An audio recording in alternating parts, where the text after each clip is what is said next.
ಇನ್ನು ಪರಪ್ಪನ ಅಗ್ರಹಾರದಲ್ಲಿ ವಿನಯ್ ಭೇಟಿ ಮಾಡಿದಂತಹ ಸ್ನೇಹಿತೆ ವಿನಯ್ ರೇಣುಕಾಸ್ವಾಮಿ ಕೊಲೆ ಕೇಸ್ನ 10ನೇ ಆರೋಪಿ.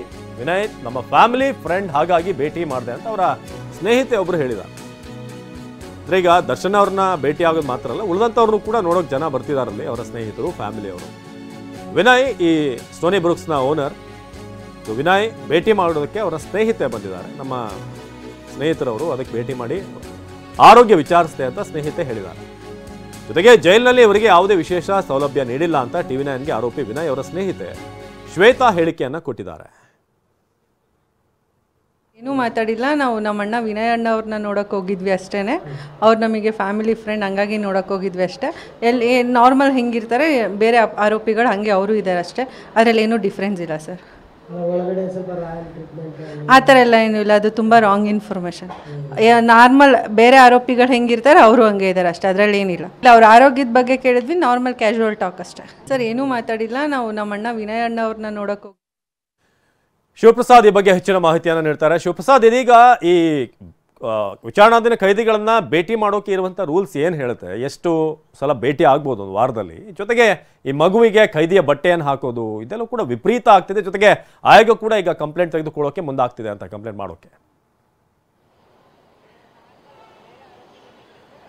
ಖಂಡಿತ ಅವಿನಾಶ್, ದರ್ಶನ್ ಅಭಿಮಾನಿಗಳ ಅತಿರೇಕದ ವರ್ತನೆಗಳು ಈ ರೀತಿ ರಿವೀಲ್ ಆಗ್ತಿರ್ತಕ್ಕಂಥದ್ದು. ಕಳೆದ 2-3 ದಿನಗಳಿಂದಲೂ ಕೂಡ ಸಾಮಾಜಿಕ ಜಾಲತಾಣಗಳಲ್ಲಿ ಒಂದು ಫೋಟೋ ವೈರಲ್ ಆಗ್ತಿರ್ತಕ್ಕಂಥದ್ದು. ಮಕ್ಕಳನ್ನು ಬೆಳೆಸುವಂಥ ರೀತಿ ಮತ್ತು ಮಕ್ಕಳನ್ನು ನೋಡುವಂಥ ರೀತಿ ಪೋಷಕರು ವಿಭಿನ್ನವಾಗಿರಬೇಕು, ಅಂದರೆ ಪಾಸಿಟಿವ್ ಆಗಿರಬೇಕು. ನಕಾರಾತ್ಮಕ ಅಂಶಗಳನ್ನು ಹಾಗೂ ನಕಾರಾತ್ಮಕ ರೀತಿಯಲ್ಲಿ ಬಿಂಬಿಸುವಂಥ ಪ್ರಯತ್ನಗಳನ್ನು ಮಾಡಬಾರ್ದು. ಈ ನಿಟ್ಟಿನಲ್ಲಿ ಮಕ್ಕಳ ಹಕ್ಕುಗಳ ಆಯೋಗ ಕೂಡ ಇದೆಲ್ಲವನ್ನು ಕೂಡ ಗಮನಿಸ್ತಿರುತ್ತೆ. ಈ ನಿಟ್ಟಿನಲ್ಲಿ ಕಳೆದ 2-3 ದಿನಗಳಿಂದ ವೈರಲ್ ಆಗ್ತಿರ್ತಕ್ಕಂಥ ಒಂದು ಫೋಟೋ ಏನಿದೆ ಅಂದರೆ, ಪುಟ್ಟ ಮಗುವಿಗೆ ಕೈದಿಯ ಬಟ್ಟೆಯನ್ನು ತೊಡಿಸಿರ್ತಕ್ಕಂಥದ್ದು ಮತ್ತು ವಿಚಾರಣಾಧೀನ ಕೈದಿ ಸಂಖ್ಯೆ ದರ್ಶನ್ಗೆ ನೀಡಲಾಗಿರ್ತಕ್ಕಂಥದ್ದು ಪರಪ್ಪನ ಅಗ್ರಹಾರದಲ್ಲಿ. ಆ ಒಂದು ಸಂಖ್ಯೆಗಳನ್ನು ನಮೂದು ಮಾಡ್ತಿರ್ತಕ್ಕಂಥ ನಿಜಕ್ಕೂ ಕೂಡ ಇದೊಂದು ಅತಿರೇಕದ ಬೆಳವಣಿಗೆ ಅಂತಲೇ ಹೇಳ್ಬೋದು. ಈ ರೀತಿಯಾಗಿ ಮಕ್ಕಳನ್ನು ಬಿಂಬಿಸುವಂಥ ಪ್ರಯತ್ನವನ್ನು ಪೋಷಕರಾಗಲಿ ಅಥವಾ ಯಾರೇ ಆಗಲಿ ಮಾಡಬಾರ್ದು. ಈ ನಿಟ್ಟಿನಲ್ಲಿ ಈಗಾಗಲೇ ಈ ಒಂದು ಪ್ರಕರಣವನ್ನು ಗಂಭೀರವಾಗಿ ಪರಿಗಣಿಸಿರ್ತಕ್ಕಂಥ ಮಕ್ಕಳ ಹಕ್ಕುಗಳ ಆಯೋಗ ಪೋಷಕರಿಗೆ ನೋಟಿಸನ್ನು ಜಾರಿ ಮಾಡೋದಕ್ಕೆ ಸಂಬಂಧಪಟ್ಟಂತೆ ಈಗಾಗಲೇ ಪ್ರಕ್ರಿಯೆಗಳನ್ನು ಕೂಡ ನಡೆಸಿದೆ ಅಂತ ಹೇಳಿ TV9ಗೆ ಮಾಹಿತಿ ಲಭ್ಯ ಆಗಿರ್ತಕ್ಕಂಥದ್ದು. ಅಷ್ಟೇ ಅಲ್ಲದೆ ದರ್ಶನ್ನ ಪರಪ್ಪನ ಅಗ್ರಹಾರದಲ್ಲಿ ಜೈಲು ಹಕ್ಕಿಯಾಗಿರ್ತಕ್ಕಂಥ ದರ್ಶನ್ ಅವರನ್ನು ನೋಡೋದಕ್ಕೆ ಅವರ ಸಂಬಂಧಿಕರು ಹಾಗೂ ಇತರ ಇನ್ನು ಚಿತ್ರರಂಗದ ಕೆಲವು ಗಣ್ಯರು ಕೂಡ ಈಗಾಗಲೇ ಪರಪ್ಪನ ಅಗ್ರಹಾರಕ್ಕೆ ತೆರಳಿ ಅವರನ್ನು ಟ್ವೀಟ್ ಮಾಡ್ತಿರ್ತಕ್ಕಂಥದ್ದು.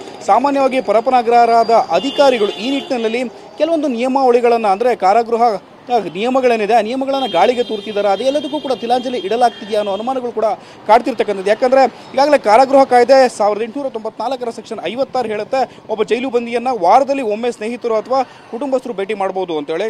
ಅದೇ ರೀತಿ ಕಾರಾಗೃಹ ಕಾಯ್ದೆ 1894ರ ಸೆಕ್ಷನ್ 57 ಜೈಲಿನ ಸೂಪರ್ಡೆಂಟ್ ವಿಶೇಷ ಹಾಗೂ ಅವಶ್ಯಕ ಸಂದರ್ಭಗಳಲ್ಲಿ ಹೆಚ್ಚಿನ ಬಾರಿ ಭೇಟಿಗೆ ಅವಕಾಶವನ್ನು ನೀಡಬಹುದು ಅಂತ ಹೇಳುತ್ತೆ. ಆದಾಗ್ಯೂ ಕೂಡ ಜೈಲು ಬಂದಿ ಪತ್ರವನ್ನು ಬರೆಯೋದಕ್ಕೆ ಸೆಕ್ಷನ್ 58ರ ಅಡಿಯಲ್ಲಿ ಕೂಡ ಅನುವು ಮಾಡಿಕೊಟ್ಟಿರ್ತಕ್ಕಂಥದ್ದು.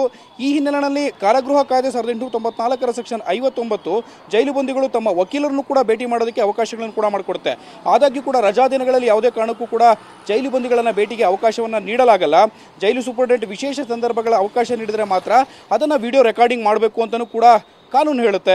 ನೂತನ ಭಾರತೀಯ ನ್ಯಾಯ ಸಂಹಿತೆ BNS ಕಾಯ್ದೆಯ ಅಡಿಯ ನಿಯಮಗಳು ಕೂಡ ಇದನ್ನೇ ಹೇಳ್ತಿರ್ತಕ್ಕಂಥದ್ದು. ವಾರದಲ್ಲಿ 2 ದಿನ ಜೈಲು ಬಂದಿ ತನ್ನ ಸ್ನೇಹಿತರು ಹಾಗೂ ಕುಟುಂಬಸ್ಥರನ್ನ ಭೇಟಿಗೆ ಅವಕಾಶವನ್ನು ಮಾಡಬಹುದು.